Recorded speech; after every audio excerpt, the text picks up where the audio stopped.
রব্বুল আলামিন বলছেন ওয়া মা ইয়ানতিকু আনিল হাওয়া ইন হুয়া ইল্লা ওয়াহয়ুহা। আমার নবী কোরআনের ব্যাপারে যা বলেন সব আমার নাজিলকৃত কথা, আমার ওহী তিনি বলেন, নিজের থেকে বানায়া তিনি কিছুই বলেন না। দুনিয়ার মানুষকে কোরআন সম্পর্কে রব্বুল আলামিন গ্যারান্টি দিলেন, ওয়ালাউ তাকাওয়ালা আলাইনা বা'দাল আকাওয়িল।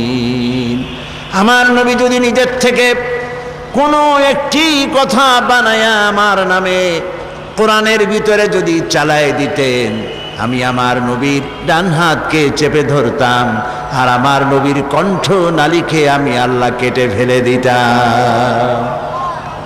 একটি কথাও তিনি নিজের থেকে এর মধ্যে ঢুকান নাই। এর মধ্যে যত কথা, সব কথাগুলি কার? সবাই বলুন।